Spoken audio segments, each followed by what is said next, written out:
오늘은 11장부터 저랑 같이 공부를 할 거고, 지난주에 했던 거 잠깐만 한번 볼게요. 지난주에 했던 거. 고린도전서는 바울 사도가 쓴 몇 번째 서신이죠? 네 번째 서신이고, 저자는 누구요? 네, 사도 바울이시고, 그 다음에 고린도 전서를 쓴 것은 언제 어디에서 언제 기록했을까요? 사도 바울이 고린도 전서를 기록한 때가 언제일까요? 바울의 3차 전도 여행 때 에베소에서. 그럼 고린도 교회를 설립한 거는 언제라고요?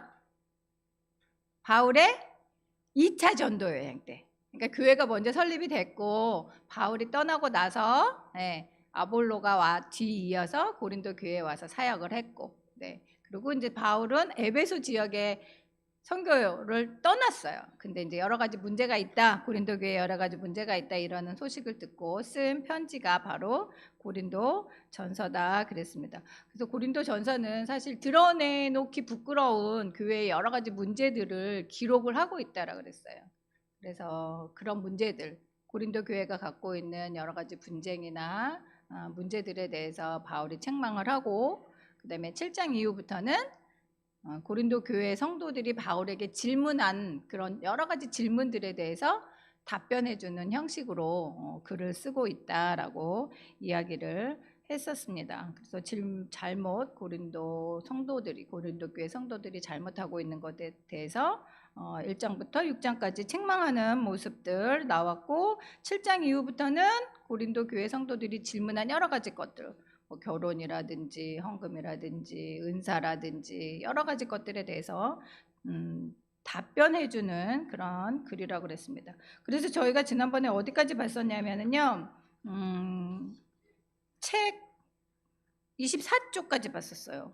24쪽에 맨 위에 C번, 우상의 신전에 들어가 제물을 먹는 것은 우상숭배 죄이다. 거기까지. 그러니까 우상숭배를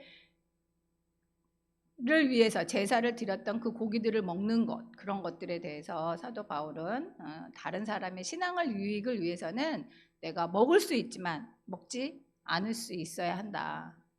자신의 자유를 내려놓을 수 있어야 한다. 그런 얘기도 했었습니다. 그래서 오늘은 24쪽에 3번부터 볼 거예요. 3번부터는 고린도전서 11장 이후에 나오는 그런 이야기들입니다. 3번 한번 같이 읽어볼까요? 사도 바울이 무엇을 알려주고자 말하고 있는지. 바울은 예배 중에 여자의 머리 가림은 적합하다고 답변한다. 그러니까 고린도 교회 성도들이 예배 시간에 어떤 여자 성도들은 머리에 뭘 쓰고 예배를 드리고, 어떤 여자 성도들은 뭘 쓰지 않고 예배를 드리고 있는데 도대체 어떤 게 맞냐 질문을 한 거예요. 그러니까 그 당시 사회적인 풍습으로서는 여자들이 머리에 다 이렇게 뭘 뒤집어 쓰는 거예요. 유대에서도 그랬었고, 유대 사회에서도 그런 전통이 있었어요. 근데 예배 시간에 그렇게 여자가 머리에 무엇인가 가리고 예배를 드리는 것은 사도 바울 입장에서는 적합하다, 괜찮다. 머리를 기르든지, 여자 성도는 머리를 길게 하든지, 아니면 머리가 짧으면 위에다가 무엇인가를 쓰고, 그러니까 예쁜 수건 같은 거 쓰고 예배를 드리는 것이 적합하다, 이렇게 이야기를 하면서 창조 질서의 이야기를 하셔요. 근데 창조 질서에 있어서 뭐 남자가 먼저 지음받고 여자가 나중 지음받았다, 이래서 차별이 있는 게 아니라는 거예요. 그 얘기를 하시면서 여자 성도나 남자 성도나 남녀가 존재가 어떤 차이가 있다는 건 아니에요. 동등하지만 그 당시 문화적인 입장에서 봤을 때 여자가 머리에 무엇인가 쓰고 이렇게 예배를 드리는 것은 남자의 영광을 위하는 거고, 남자들은 대신에 머리에 아무것도 쓰지 않고 예배를 드리는 것이 하나님께 영광을 돌리는 것이다. 그러니까 그 당시의 문화적인 습관이고 문화를 우리가 수용할 수 있어야 한다라고 이야기를 해주고 있는 것입니다. 그래서 남자는 머리에 쓰지 마라, 뭔가를 쓰지 말고 여자는 무엇인가 쓰고 예배를 드려도 괜찮다, 합당하다 이야기를 했습니다. 그래서 우리나라에도 보면 그 성경에는 없지만, 그쵸? 저희가 그리스도인으로서 행하는 것들이 있어요. 우리나라 문화에 맞춰서. 그 대표적인 게 뭘까요? 성경에는 없어요. 근데 우리나라에서 유교적인 문화에서 독특하게 하는 것이 있어요. 저희 나라에서 드리는 거. 추도 예배. 네.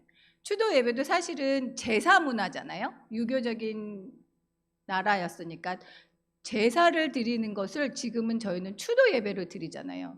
그러니까 그게 성경에 딱 언급된 것도 아니고 그렇게 해야 된다는 것도 아니지만 제사 문화는 아니니까, 그렇죠? 저희가 제사를 드리는 것은 기독교에 맞는 것이 아니니까 그것을 기독교적으로 바꾼 것이 추도 예배란 말이에요. 그러니까 그렇게 그 각각의 나라에 맞는 문화에 기독교가 이렇게 스며들어가서 바뀌어지는 것들이 있다. 근데 그런 것들은 우리가 수용할 수 있어야 된다라고 사도 바울이 알려주는 거예요. 그래서 그 당시 문화에 여자들이 수건을 쓰는 것, 남자들은 쓰지 않는 것, 그런 것이 합당하다라고 말씀을 해주고 있습니다.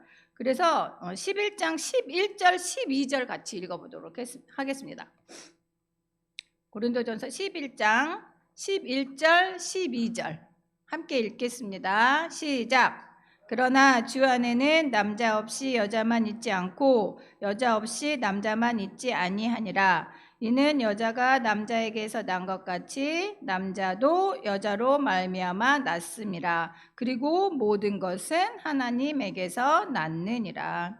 그러니까 여자가 머리에 뭔가를 쓴다, 여자가 그렇게 하는 것이 남자의 영광을 드러내는 것이다, 이렇게 한다 그래서 차별이 있다는 게 아니라는 거예요. 동등하다. 모두 다 하나님에게서 났고 모두 다 각각의 능력을 따라 하나님께서 지음받은 그 귀한 존재들이니까 그런 것 때문에 너무 이렇게 차별을 두거나 그런 의미는 아니다라고 말씀을 해주고 있는 것입니다. 그 다음에 뒤에 11장 뒤에 보면은 성만찬에 대해서 알려주고 있어요.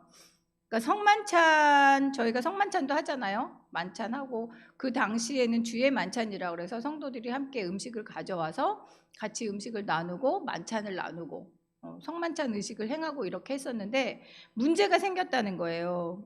성만찬에 참여하는 것이 예수 그리스도의 십자가를 기념하는 것이고 그 구원에 감사하는 것이고, 그래서 공동체의 의식을 함께 하는 거예요. 우리가 한 새 언약의 공동체라는 그 성만찬을 통해서 그런 의식을, 우리가 그런 인식을 갖게 하는 것인데, 부자들이 음식을 많이 갖고 와서 막 배불리 먹는 거예요, 자기들은.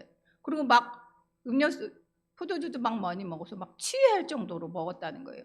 근데 가난한 성도들은 먹을 것을 가져오지 못했는데 뒤에 와서 나중에 보니까 먹을 게 아무것도 없는 거예요.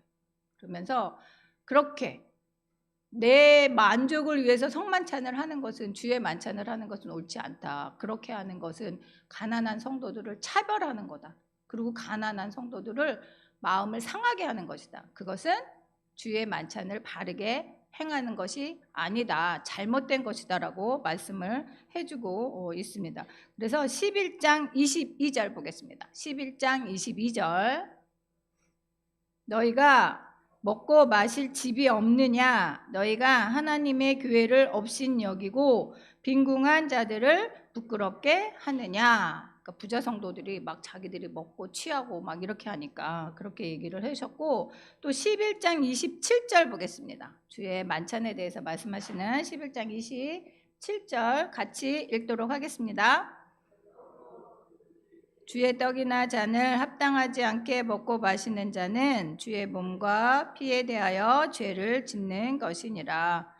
그렇게 부자들이 많이 먹고 취하고 가난한 사람들은 업신여기고 이렇게 함부로 대해서 그들에게는 만찬을 참석하지 못하게 하는 것은, 그렇게 먹고 마시는 것은 주의 몸과 피에 대해서 살피지 않는 것이다. 그 의미를 제대로 알지 못하고 먹는 것이니까 죄를 짓는 것이다라고 사도 바울이 이야기를 하고 있습니다. 그러니까 주의 만찬은 분변하게 정확하게 알고 같이 성도들의 사랑을 실천할 수 있는, 그것도 하나의 방편으로 행해야 한다고 말씀을 해주고 있습니다. 그 다음에 고린도 전서 12장 말씀 볼 건데요. 그건 5번 문제 보겠습니다. 5번에 보면 책 5번에 보면 나와 있는데요. 바울은 영적 은사는 하나님의 선물이며 교회의 유익을 위해 사용한다고 답변한다. 그 성도들이 또 질문을 했어요. 그래서 신령한 은사들에 관하여는 이렇게 하면서 12장에 답변을 하고 있습니다. 은사에 대해서는 12장, 13장, 14장 세 장에 걸쳐서 길게 이야기를 하고 있어요. 하나님께서 주신 은사가 다양하다. 각각의 은사가 각각 성도들에게 귀한 은사로 주셨는데 그 성령의 은사는 성령께서 필요에 따라 나누어 주신 것이고 다양하지만 모든 은사가 다 중요하다. 그리고 교회의 덕을 위하여 성도의 유익을 위하여서 그 은사가 사용되어야 한다고 말씀을 해주고 있습니다. 그래서 그리스도의 몸된 교회의 통일성 그리고 그리스도의 몸된 교회의 다양성을 위해서 그 은사들이 사용이 되어야 한다라고 말씀을 해주고 있습니다. 그래서 고린도전서 12장 7절 말씀 보겠습니다. 고린도전서 12장 7절 무엇이라고 나왔는지 각 사람에게 성령을 나타내심은 유익하게 하려 하심이라. 유익하게. 모든 성도를 유익하게 하고 교회를 유익하게 하기 위해서 은사를 주셨다 말씀을 하셨고 25절에서 27절 한번 또 같이 읽도록 하겠습니다. 12장 25절에서 27절 같이 읽겠습니다. 몸 가운데에서 분쟁이 없고 오직 여러 지체가 서로 같이 돌보게 하셨느니라. 만일 한 지체가 고통을 받으면 모든 지체가 함께 고통을 받고 한 지체가 영광을 얻으면 모든 지체가 함께 즐거워하느니라. 너희는 그리스도의 몸이요 지체의 각 부분이라. 몸된 교회의 각 지체로서 성도를 유익하게 하고 교회를 세워가기 위해서 은사를 주신 것이니까 은사를 잘 사용해야 한다라고 말씀을 하고 있습니다. 그러면서 12장 마지막 절에 보면 너희는 더욱 큰 은사를 사모하라. 내가 또한 가장 좋은 길을 너희에게 보이리라 말씀하시면서 유명한 고린도전서 13장 사랑장에 대해서 말씀을 해주고 있습니다. 12장에서도 은사에 대해서 얘기해 주시고 14장에서는 방언과 예언에 대해서 방언의 예언의 은사에 대해서 특별히 더 말씀을 해주고 있거든요. 그러니까 그 12장 14장 사이에 13장을 놓은 이유가 있는 거예요. 여기서 더욱 큰 은사를 사모하라. 내가 가장 좋은 길을 너희에게 보이겠다 말씀을 해주셨잖아요. 그러니까 더욱 큰 은사를 사모하라 이래서 저희들이 보통 사랑을 최고의 은사다 이렇게 생각을 하잖아요. 그러니까 사랑의 은사를 사모해라 이렇게 얘기하잖아요. 근데 사랑은 은사가 아닐 수도 있는 거예요. 여기서 가장 좋은 길을 너희에게 보여주신다 그랬잖아요. 그 가장 좋은 길이 사랑인 거예요. 그리고 더 큰 은사를 사모하라 해서 더 큰 은사는 14장에서 말씀하시는 방언이나 예언의 은사, 특히 예언의 은사를 사모하는 것을 말씀을 하고 있다고 볼 수가 있어요. 그러니까 사랑은 은사라기보다는 그리스도인이면 누구나 다 가져야 하는 필수 덕목인 거예요. 저희는 그래서 사랑의 은사로서 사모해야 될 것이 아니라 우리 모두가 가져야 하는 필수 덕목으로서 사랑을 가져야 한다는 거예요. 그래서 사랑이 있어야 모든 은사가 귀중한 것이 되고 교회를 유익하게 하는 것이 된다는 거예요. 그래서 13장 처음에 보면 사랑이 없으면 천사의 말을 해도 울리는 꽹과리라는 거예요. 꽹과리 시끄럽잖아요. 꽹과리만 막 울리면 엄청 시끄럽잖아요. 아무리 좋은 말을 해도 천사의 말을 해도 사랑이 없는 말은 꽹과리예요. 꽹과리. 소음이에요. 소음. 시끄러워요. 근데 사랑으로 섬기고 사랑으로 봉사하고 사랑으로 가르치고 그렇게 하면 그 모든 것이 덕을 세우고 교회의 유익을 위한 것이라고 말씀을 해주고 있는 것입니다. 그래서 저희가 좀 살펴봐야 될 것은 근데 사랑장에 대해서는 이따 마지막 결론에 가서도 저희가 다시 한번 볼 거거든요. 그래서 사랑은 거기 교재에 보면 교훈에 보면 있어요. 교재의 교훈에 보면 거기 24쪽 B번 교훈에 보면 뭐라고 되어 있을까요? 한번 같이 읽겠습니다. 모든 섬김은 사랑이 동기가 되어야 하고 방법이 되어야 하고 목적이 되어야 된다. 그러니까 사랑은 동기도 되어야 되고 방법도 되어야 되고 목적도 되어야 한다는 거예요. 교회의 모든 은사는 사랑이 동기고 사랑이 방법이고 사랑이 목적이 되어야 교회의 덕을 세우고 유익을 세우는 것이 될 수 있다라고 말씀을 해주고 있는 것입니다. 그 다음에 14장에서는 그래서 앞선 12장의 여러 가지 은사들을 이야기를 하면서 14장에서는 방언과 예언에 대한 은사를 말씀을 해주고 있습니다. 방언, 예언 모두 다 소중한 은사들이죠. 그래서 옛날에는 저희 기도원 가고 이러면 방언 받기 위해서 막 되게 열심히 기도했었어요. 저도 방언 받고 싶어요. 그리고 여기 계신 우리 성도님들도 한 번씩은 다 경험하셨을 것 같아요. 방언 받기 위해서 굉장히 방언의 은사를 사모하고 방언 받기 위해서 기도도 많이 하고 그랬던 것 같아요.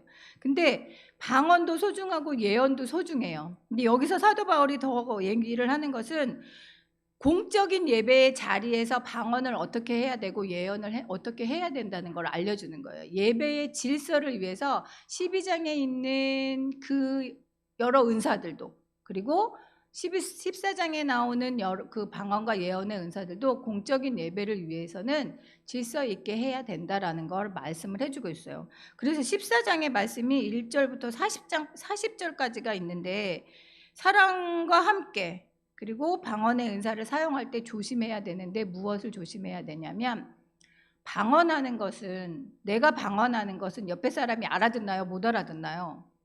못 알아듣잖아요. 그러니까 그것은 나한테는 좋아요. 성경 말씀에 나한테는 유익이 되고 나한테는 좋아요. 근데 예배 시간에 그렇게 계속 방언을 하면 예배가 방해된다는 거예요. 그러니까 예배 시간에는 통역을 같이 하시는 그분이 계셔서 방언을 통역해주면 하지만 그렇지 않으면 하지 마라, 이렇게 얘기를 해주시고, 그것보다는 예언의 은사를 사모하라라고 말씀을 하고 있는데, 14장 19절 보겠습니다. 14장 19절 거기에 기록이 되어 있나요? 14장 고린도전서 14장 19절 옆에 있네요. 책에 같이 읽어보도록 하겠습니다.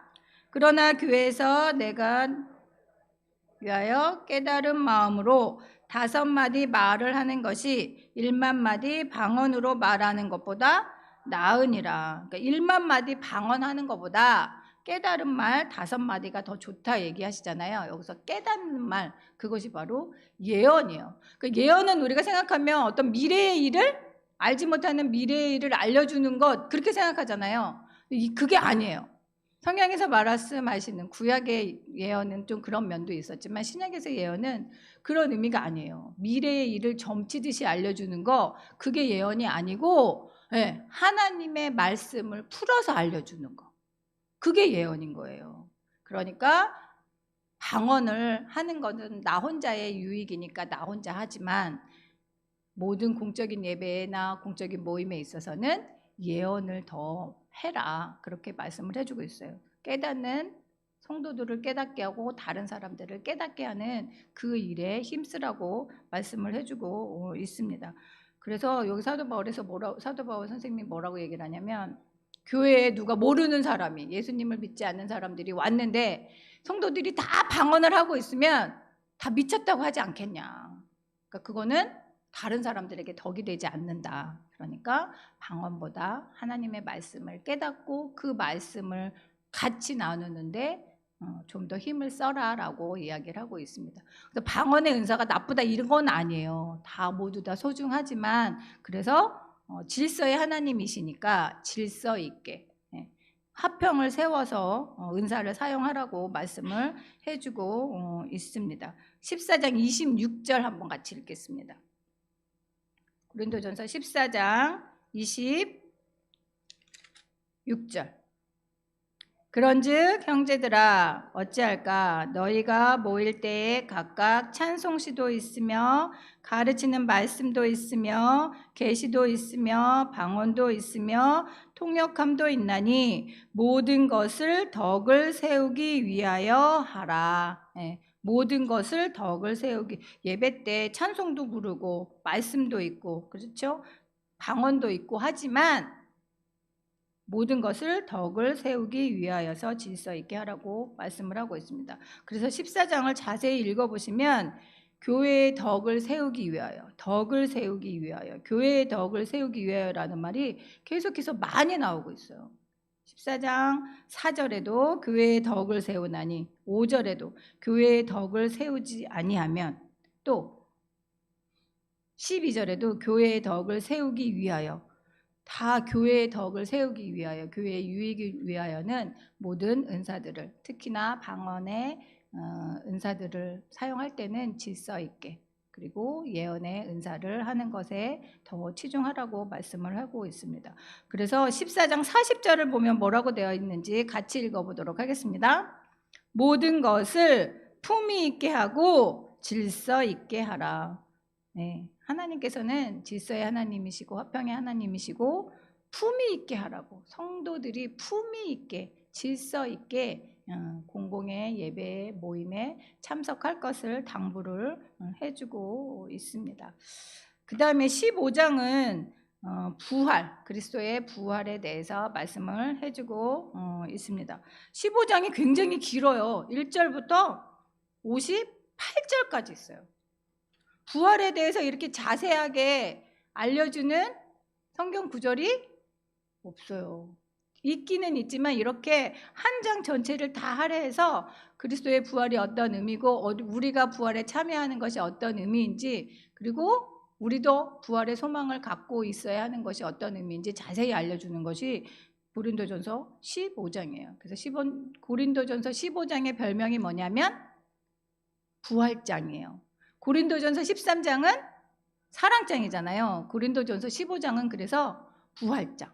부활에 대해서 저에게 아주 중요한 것들을 잘 알려주고 있습니다. 근데 여기서 15장에서는 사도 바울이 부활의 교리를 알려주고자 이렇게 자세하게 쓴 게 아니에요.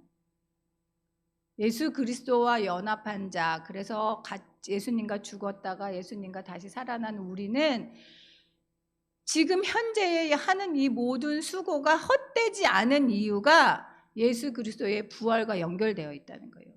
우리 현재의 이 삶이 예수 그리스도의 부활과 연결되어 있으니 그러니 부활이 없으면 우리가 현재 지금 하는 이 모든 수고 우리가 하는 이 모든 현재의 믿음 모든 게 다 헛되다라는 걸 알려주시기 위해서 기록을 한 거예요. 고린도 교회 성도들 중에 부활이 없다라고 말하는 사람들이 있었어요. 교회 성도들임에도 불구하고 예수 그리스도의 부활이 없다라고 생각을 하는 사람들, 그렇게 말하는 사람들이 있었어요. 예수 그리스도의 부활이 없다고 말하는 사람들은 그래서 그럼 어떻게 행동을 했을까요? 그들이 부활이 없다고 생각을 하는 사람들은 어떤 행동을 했냐면 32절 보겠습니다. 15장 32절. 예수님의 부활이 없다 생각하는 사람들이 어떻게 행동을 했는지 보겠습니다. 32절. 내가 사람의 방법으로 에베소에서 맹수와 더불어 싸웠다면 내게 무슨 유익이 있으리요? 죽은 자가 다시 살아나지 못한다면 내일 죽을 터이니 먹고 마시자 하리라. 33절도 보겠습니다. 속지 말라. 악한 동무들은 선한 행실을 더럽히나니. 34절. 깨어 의를 행하고 죄를 짓지 말라. 하나님을 알지 못하는 자가 있기로 내가 너희를 부끄럽게 하기 위하여 말하노라. 지금 사도 바울이 에베소에서 맹수와 더불어 싸운다. 그러니까 믿음의 복음을 전하면서 사도 바울이 겪는 고난이 엄청났잖아요. 그러면 부활이 없으면 내가 받는 고난 다 헛거라는 거예요. 그러면서 부활이 없다고 생각하는 사람들은 뭐라고 그러냐면 죽으면 끝이야. 그러니까 먹고 마시고 즐기자. 그거예요. 고린도 교회 성도들이 그 고린도 교회, 그 고린도 지방의 문화의 영향을 받아서 부활이 없어. 내세 없어. 하나님 나라 없어. 우리가 다시 죽었으면 끝이지 무슨 부활이 있어. 그러니까 먹고 마시고 즐기자. 오늘을 즐기자. 이러고 살았단 말이에요. 그 사도 바울은 그게 아니다라는 거예요.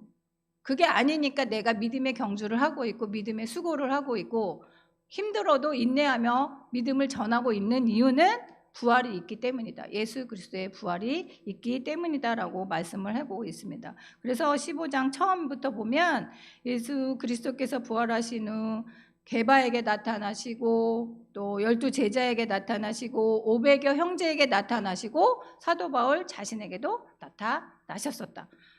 사도 바울뿐만이 아니라 많은 사람들이 예수 그리스도의 부활을 목격했으니까 예수 그리스도께서 부활하신 사건은 실제다, 사실이다라고 이야기를 하고, 그리스도께서 다시 사시지 않았으면 내가 전하는 복음도 헛되고 믿음도 헛되고 내가 하는 현재의 수고도 다 헛되다. 성도들이 열심히 믿음 생활하는 그 수고도 다 헛된 것이다. 그렇게 헛되지 않은 이유가 부활이 있기 때문이다라고 얘기를 해주시고 있습니다. 그래서 예수님께서 부활을 하셔서 믿음의 첫 열매가 되셨으니 우리에게도 부활의 소망이 있다라고 말씀을 해주고 있는 것입니다. 그래서 15장 42절부터 44절인데요. 조금 3절이라 길긴 한데 함께 같이 읽어보도록 하겠습니다. 15장 42절에서 44절. 죽은 자의 부활도 그와 같으니 썩을 것으로 심고 썩지 아니할 것으로 다시 살아나며 욕된 것으로 심고 영광스러운 것으로 다시 살아나며 약한 것으로 심고 강한 것으로 다시 살아나며 육의 몸으로 심고 신령한 몸으로 다시 살아나나니 육의 몸이 있은즉 또 영의 몸도 있느니라. 그러니까 우리가 부활하면 이러한 몸으로, 이러한 상태로 다시 부활할 것이라고 말씀을 해주고 있습니다. 예수님께서 다시 오셔서 모든 성도들이 부활하면 우리는 지금은 썩을 몸이지만, 썩을 것이지만 썩지 않을 것으로 다시 부활한다. 지금은 욕된 것이지만, 욕된 몸이지만 영광스러운 몸으로 다시 살아나고, 약한 것이지만 강한 것으로 다시 살아나고, 육의 몸으로 심었지만 신령한 몸으로 다시 살아날 것이다. 그러니까 그 부활의 소망이 있으니 우리가 인내하며 믿음으로 살아갈 수 있다라는 걸 강조해주고 있습니다. 그러니까 부활이 우리의 현재의 삶과 굉장히 밀접하고 있다는 걸, 밀접하다는 걸 우리가 늘 기억을 하라는 거예요. 그러니까 부활, 예수님 부활하면 우리는 부활절 때만 딱 생각하잖아요. 그러니까 그게 아니라는 거예요. 예수 그리스도의 부활은 현재 우리의 믿음과 우리의 수고가 헛되지 않은 증거라는 거예요. 그래서 그 우리도 그렇게 부활할 것이라는 소망을 가지고 살아가라고 말씀을 해주고 있습니다. 그래서 맨 마지막 절 한번 보겠습니다. 15장 58절. 15장 58절. 그러므로 내 사랑하는 형제들아, 견실하며 흔들리지 말고 항상 주의 일에 더욱 힘쓰는 자들이 되라. 이는 너희 수고가 주 안에서 헛되지 않은 줄 알미라. 아멘. 믿음의 수고를 하는 것, 예수 그리스도의 부활이 우리에게 소망이 되시고 증거가 되시기 때문에 우리가 할 수 있다라는 걸 알려주고 있습니다. 그 다음에 16장에서는 16장 앞에 부분에서는 가난한 자들을 위한 헌금, 예루살렘 교회의 성도들, 연약한 성도들을 위한 헌금을 하는 것에 대해서 말씀을 해주고 있습니다. 예루살렘 교회에 어려움을 당한 성도들을 위해서 다른 교회들도 헌금을 했고 고린도 교회도 헌금을 했습니다. 그래서 어떻게 해야 되는지 알려주고 있는데 언제 하라고 그랬냐면 2절에 보면 매주 첫날에 그 다음에 각 사람의 수입에 따라 모아 두어라 그랬습니다. 그래서 사도 바울이 가면 그때 가서 막 부랴부랴 헌금하려고 하지 말고 미리 준비되어서 자원하는 마음으로 모아가지고 그것을 예루살렘 교회의 성도들에게 전달하기를 바란다라고 말씀을 해주고 있습니다. 그 다음에 16장 그 뒤에 부분은 16장 5절에서 24절까지는 이제 결론이에요. 결론. 사도 바울이 고린도 전서를 맺으면서 말씀해 주시는 결론인데, 자신의 선교 여행을 어떻게 할 것이고 에베소에 언제까지 있을 것이고, 그래서 많은 사람들에게 안부를 전하고 있으면서 고린도 교인들에게 어떻게 있으라고, 어떤 믿음 생활을 하라고 당부를 하냐면 13절 14절 보겠습니다. 고린도전서 16장 13절 14절 함께 읽겠습니다. 깨어 믿음에 굳게 서서 남자답게 강건하라. 너희 모든 일을 사랑으로 행하라. 그러니까 영적으로 깨어 있어서 믿음에 굳게 서고 남자답게 강건하라. 여기서 남자답게 강건하라, 이거는 뭐 남녀 차별 이게 아니라 앞에서 어린아이 같은 행동들을 다 버린다, 이런 얘기를 하거든요. 믿음이 장성하면 어린아이와 같은 그런 것들 했던 것은 다 버린다. 그러니까 어린아이와 대비되는 의미로 남자답게라고 이야기를 한 거예요. 그러니까 장성한 분량, 믿음의 장성한 분량의 그런 모습으로 신앙생활을 할 것을 당부를 하고 모든 일을 사랑으로 행할 것을 다시 한번 당부를 하고 있습니다. 그리고 15장 15절 이하에서는 이제 일꾼들을 격려하고 문안 인사를 하고 마지막에 축복 기도를 해주면서 서신서를 마치고 있습니다. 이렇게 해서 전체를 한번 봤는데, 자, 다시 이제 돌아가서 정리를 한번 하겠습니다. 거기 주제 25쪽에 보면 고린도 전서의 주제는 무엇일까요? 교회의 일치다. 앞에서 많은 분쟁들이 있었잖아요. 그래서 그 분쟁 있는 이 고린도 교회가 사랑으로 일치되기를 바라는 마음에서 서신을 썼습니다. 문제들이 많았잖아요. 바울파, 게바파, 바울로파 서로 나눠져 있고, 아까 은사들을 얘기한 것처럼 고린도 교회 성도들은 자기의 은사가 굉장히 내가 받은 은사가 최고라고 이렇게 자랑했어요. 의수됐어요. 다른 사람들을 자기보다 연약한 성도들을 업신여겼어요. 그러니까 그런 모습들을 보면서 교회에 일치하지 못하는 모습, 하나되지 못하는 모습, 사랑으로 하나되지 못하는 그 모습들을 사랑으로 하나되라, 교회의 일치를 말씀하시는 것이 그래서 고린도전서의 주제입니다. 그 다음에 목적 보겠습니다. 고린도전서의 목적은 교회 안에 존재한 무질서함을 바로잡기 위하여. 그래서 뭐 우상 숭배의 문제, 우상 제물을 먹는 문제, 뭐 성도 간의 성적인 여러 문제들, 그런 것들의 무질서함을 바로잡기 위해서 썼고, 그 다음에 B번에 보면 고린도 교회가 바울에게 제시한 문제에 대해서 답변하기 위해서 썼습니다. 그러니까 교회의 무질서, 책망하고 무질서를 바로잡고 답변을 해주기 위해서 고린도 전서를 썼습니다. 그 다음에 26쪽 보겠습니다. 26쪽 보면 핵심 구절이 있습니다. 핵심 구절 뭘까요? 같이 읽겠습니다.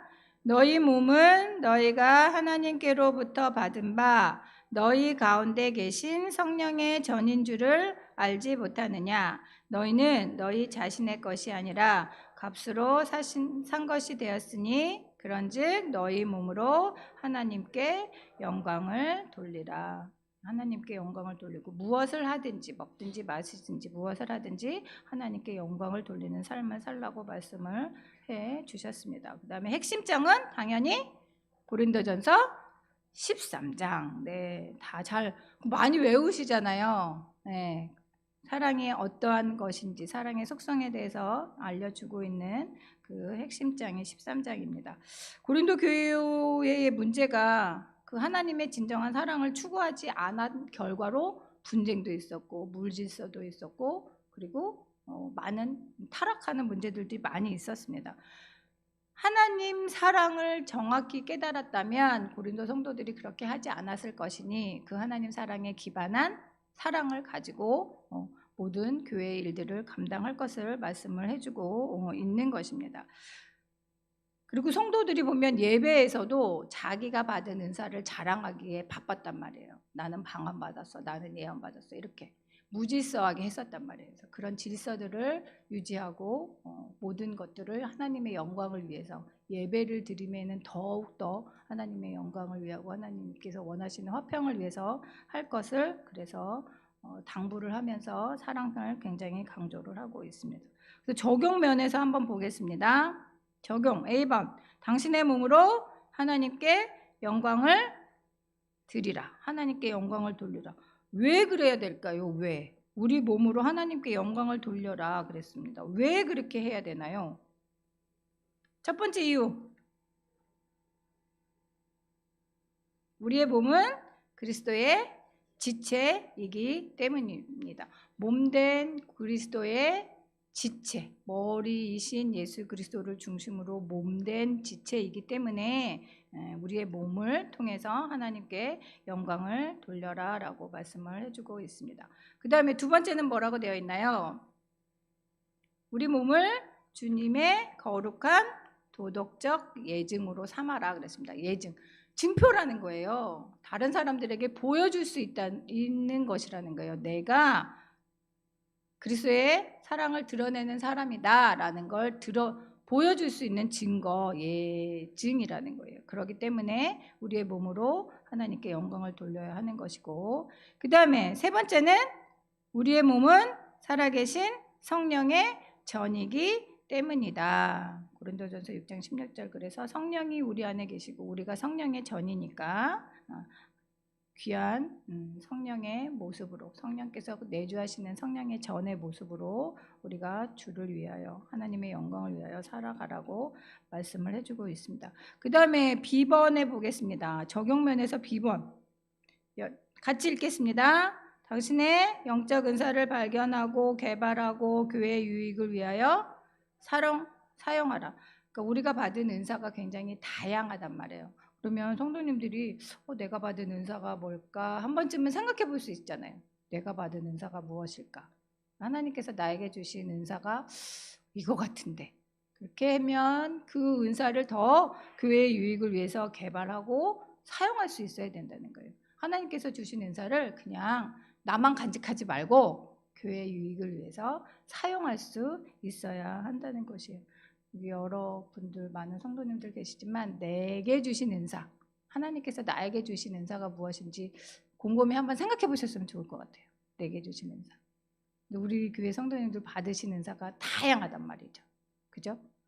각각의 여러 분야에서 진짜 열심히 섬기시고 봉사하시고 섬기시는 모습들 보면 굉장히 하나님께서 주신 은사가 많다라고 생각이 들거든요. 그러니까 그 은사들을 나에게 주셨으니까 그 은사들을 개발하고 사용을 할 수 있어야 됩니다. 그래서 1번 보면 같이 읽겠습니다. 모든 그리스도인들은 적어도 한 가지 또는 그 이상의 은사가 있다. 네, 그래서 그 은사들을 사용할 수 있어야 돼요. 가르치는 자로, 그렇죠? 우리 식당에 밥 너무 맛있다고 뭐 소문이 다 났잖아요. 그렇게 섬기는 것들, 내가 가진 달란트들, 찬양으로 봉사, 그렇죠? 드러내지 않게 봉사하시는 분들 굉장히 많으세요. 그런 은사들을 하나님께서 주셨으니까 교회의 유익을 위해서 사용을 하셨으면 좋겠고 2번 마찬가지예요. 은사는 교회의 유익을 위해 하나님의 뜻대로 각 사람에게 나누어 주시기 때문입니다. 그러니까 나에게 주신 은사가 분명히 있어요. 그래서 그 은사를 교회의 유익을 위하여 사용하는 저희 모두가 되시면 좋겠습니다. 그 다음에 세 번째는 이거는 이제 할 수도 있고 안 할 수도 있는데 그러니까 영적인 은사들을 개발할 수 있어야 한다는 그런 의미이고 자신의 영적 은사를 발견하라는 것이고 10번 보겠습니다. 10번의 적용은 사랑에 대한 거예요. 아까 사랑장 그냥 간단하게 넘어갔는데 10번 같이 읽겠습니다. 당신의 모든 섬김에 그리스도의 사랑이 기초가 되게 하라. 우리의 모든 섬김에 그리스도의 사랑이 기초가 되게 하라. 그래서 제가 아까 사랑은 은사라기보다는 우리 모든 성도들이 갖춰야 할 필수 덕목이다. 사랑으로 섬겨야 된다는 것이죠. 사랑으로 봉사해야 된다는 것이죠. 사랑으로 가르쳐야 한다는 것이죠. 사랑으로 품어주어야 한다는 것이죠. 그 바닥이 그래서 사랑이 동기가 되어야 되고 아까 방법이 되어야 되고 목적이 되어야 한다 그랬어요. 그 사랑을 위해서, 사랑을 기초로 우리의 모든 섬김이 이루어져야 한다는 것입니다. 왜 그래야 하냐면 1번, 사랑은 필수이기 때문이다. 사랑은 필수이기 때문이다. 그러니까 사랑이 동기가 되지 않으면 그 섬김은 나를 드러내는 것이 되는 거예요. 사랑이 동기가 되어야만 그 섬김이 바른 섬김이 되고 은사를 사용하는 섬김이 될 수 있기 때문입니다. 두 번째는 사랑은 성숙하기 때문이다. 자, 사랑은 혼자 하나요? 하나님이 우리를 사랑하셨잖아요. 우리를 사랑의 대상으로 삼아주셨잖아요. 우리도 사랑하는 대상이 하나님이고 우리가 또 사랑하는 대상이 내 옆에 있는 사람이라는 거예요. 그러니까 사랑은 관계 속에서 성숙을 드러낼 수 있어야 하는 거라는 거예요. 사랑의 속성 한번 쭉 볼까요? 고린도전서 13장, 아까 저희 찬양도 했는데 사랑은 어떻대요? 고린도전서 13장 4절부터 한번 읽어보도록 하겠습니다. 4절부터 어디까지 읽냐면, 사랑은 어쨌든 시작! 사랑은 오래 참고, 사랑은 온유하며, 시기하지 아니하며, 사랑은 자랑하지 아니하며, 교만하지 아니하며, 무례히 행치 아니하며, 자기의 유익을 구하지 아니하며, 성내지 아니하며, 악한 것을 생각하지 아니하며, 불의를 기뻐하지 아니하며, 진리와 함께 기뻐하고, 모든 것을 참으며, 모든 것을 믿으며, 모든 것을 바라며, 모든 것을 견디느니라. 거기까지. 견디느니라. 모든 것을 견디느니라. 그렇게 사랑은 성숙한 것이기 때문에 우리가 모든 섬김에 사랑을 기초로 해야 된다 그랬습니다. 그 다음에 세 번째는 사랑은 영원하기 때문이다. 사랑은 영원하기 때문이다. 그래서 여기 보면 거울로 보는 것 같이 희미한데 나중에 온전한 때가 되면 얼굴과 얼굴을 대하는 것 같이 정확하게 확실하게 보게 된다 그랬습니다. 그러니까 여기서 거울로 본다는 것은 지금 거울이야 잘 보이잖아요. 근데 옛날 거울은 청동 이런 걸로 만들어서 희미했단 말이에요. 거울로 볼 때 희미했어요. 그러니까 방언이나 예언이나 가르치는 은사나 지혜나 지식이나 모든 은사들이 거울로 보는 것 같이 희미해요. 그 은사들을 주신 것은 그리스도의 복음을 전하고 그리스도의 사랑을 전하기 위해서 은사를 주셨잖아요. 근데 예수님이 오셔서 우리가 예수님을 얼굴과 얼굴로 마주 대하면 그 모든 은사들이 필요할까요? 필요 없어요. 예수님과 얼굴을 대하고 마주 대하면 그 날이 오면 그 모든 은사들은 더 이상 필요 없게 된다는 거예요. 그러나 영원한 것이 있어요. 사랑은 영원해요. 사랑은 영원하다는 거예요. 예수님께서 오셔도 우리는 사랑으로 예수님을 만나는 것이고 예수님의 그 사랑을 우리 안에 온전하게 누릴 수 있게 되는 거잖아요. 그 사랑은 영원해요. 다른 모든 은사는 없어질지라도. 그래서 영원한 사랑을 기반으로 살아가야 한다고 얘기해 주는 것입니다. 그 다음에 마지막, 사랑은 우월하기 때문이다. 사랑이 우월하다. 우월하다는 것은 다른 것이랑 이렇게 비교했을 때보다 더 좋다는 거예요. 그래서 마지막 절 13장 13절 같이 읽어보도록 하겠습니다. 그런즉 믿음, 소망, 사랑 이 세 가지는 항상 있을 것인데 그 중에 제일은 사랑이라. 좀 믿음이 있어야 돼요. 그렇죠? 하나님을 믿는 믿음이 있어야 돼요. 그러면 우리가 천국에 가면 믿음은 없어질까요? 한번 생각해 보세요. 천국에 갔어요. 하나님 만났어요. 예수님 만났어요. 그럼 그 믿음이 없어지나요? 믿음은 있어요. 그렇죠? 더 하나님을 신뢰하는 그 믿음, 예수님을 신뢰하는 믿음은 있을 거라 생각해요. 그럼 소망은요? 있죠. 천국에 가도 소망은 있어요. 왜? 더 하나님을 소망하는 거니까. 모든 것을 의지하는 것이 아니라 하나님만을 바라보고 하나님을 더 소망하고 하나님을 기대하게 되니까 소망도 있을 것 같아요. 그래서 여기 보면 믿음, 소망, 사랑은 항상 있는데 그 중에 제일은 사랑이다. 왜 사랑이 제일이라고 얘기를 하면 천국에 가면 우리는 하나님을 완전하게 사랑하게 돼요. 이 세상에 있으면 하나님을 사랑하는 것을 방해하는 것들이 많잖아요. 그렇죠? 세상의 것들, 죄의 유혹들 이런 것들이 하나님을 사랑하는 것을 방해한단 말이죠.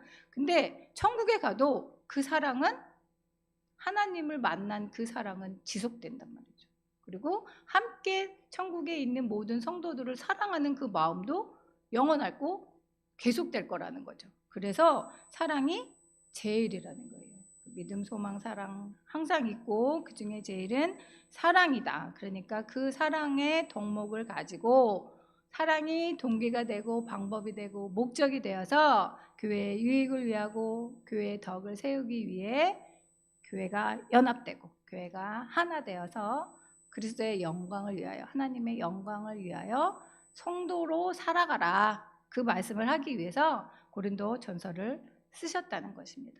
그 말씀을 기억을 하시면서 함께 기도하겠습니다. 기도했으면 좋겠는데요. 제가 두 가지 기도 제목 드릴게요. 하나님께서 우리에게 신령한 은사들을 주신 것은 사랑의 마음으로 행하라고 말씀을 하고 있습니다. 나의 유익이 아니고 교회의 유익과 덕을 세우기 위해서 그 은사들을 사용해야 하는데 그 은사의 바탕이 되는 것이 사랑이라는 것, 그런 마음으로 저희들이 은사를 사용하는 자 되게 해달라고 기도해 주시고, 그 다음에 아까 저희가 16장 마지막에서 읽은 것처럼 영적으로 깨어서 믿음에 굳게 서서 소망의 인내를 가지고 또 사랑의 수고를 해서 모든 것이 하나님께 영광을 위하여 행하는 것들이 되게 해달라고 함께 기도했으면 좋겠습니다. 기도하시겠습니다.